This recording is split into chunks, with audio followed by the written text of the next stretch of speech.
Car accidents are one of the leading causes of death globally, where about 1.35 million people die as a result of crashes, and between 20 to 50 million people get injured. As much as we try to stay safe by preventing dangerous external factors, some crashing cannot be prevented. This is why vehicle engineers like us aim to reduce the dangers within a car and provide safety to occupants. We were able to design and produce a prototype of a car that would ensure safety during a collision, and we'll be demonstrating how the concepts of conservation of momentum and energy can be used to explain how common safety devices work. With our car prototype, we will be illustrating how safety features work and how we tested it to see what works and what doesn't work during a collision. The materials that are used to construct our safety car are cardboard box, sponges, bottle caps, straws, chopsticks, tape, hot glue gun, popsicle stick, cup, string, and modeling clay. One of the safety features that is included in our car model is the crumple zone. For the crumple zone in our car, we both made some space in the front and rear of the car along with adding additional sponges for extra safety front and rear of the car.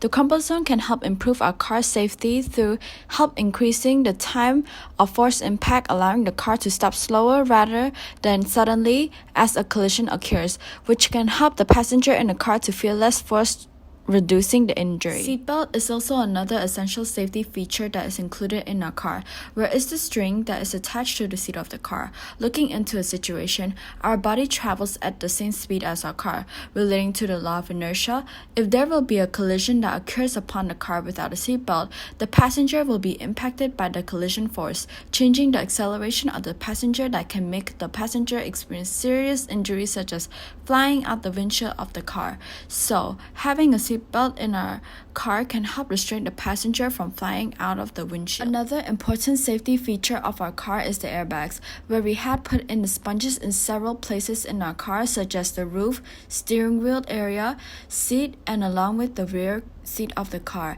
Airbags are the additional safety feature to a seatbelt, where a seatbelt does restrain the body from flying out the car, but there is still a possibility that the passenger's head may crash into the steering wheel or the window, so the airbags can be extra protection to help protect the passenger from having head injuries.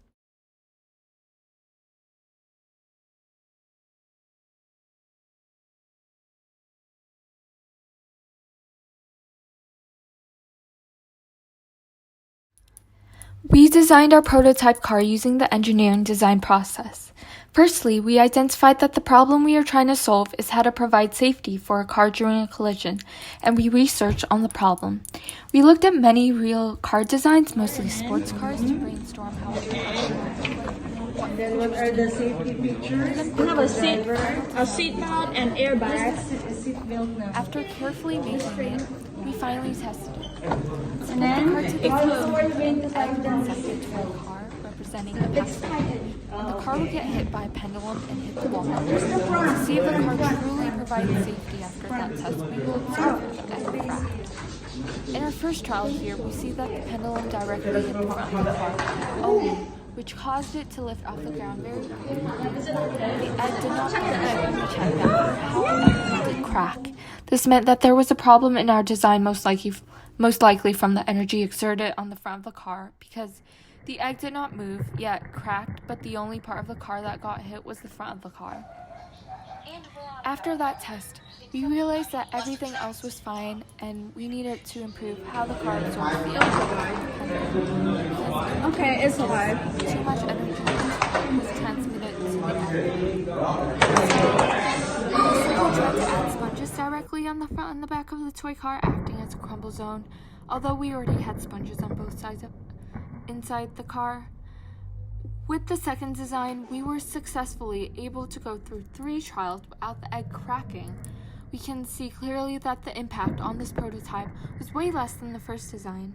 We realized that the first design had safety features that would stabilize the passengers so they don't move out of their seats during a collision, but our second design was much better because it had better crumble zones, which allowed us to reduce most of the impact by absorbing the energy of the impact during the crash, resulting in less injuries in the passenger, or if with the eggs during the test there would be What's the strength or force of when something is moving, and the formula of momentum is P equals m times v, which is mass times velocity. The concept of impulse is also applied to the process of building our safety car model. Impulse is known to be the change in the momentum of an object, and it has the formula of force times the change in time, or mass times the change in velocity. In that case, if a car has a great amount of momentum, meaning it's traveling at a high speed or has a large mass, it would take a larger amount of force and a longer amount of time to stop the car from moving. So if that car has a great amount of momentum and tries to stop or put into halt in a short amount of time, more force will be applied to the passenger. As the external forces act upon the car that is traveling, there will be a change in the car momentum. In conclusion, we can say that our project works as our car survived the 3 trials, but our first model did not work as it did not pass the first trial and the egg broke.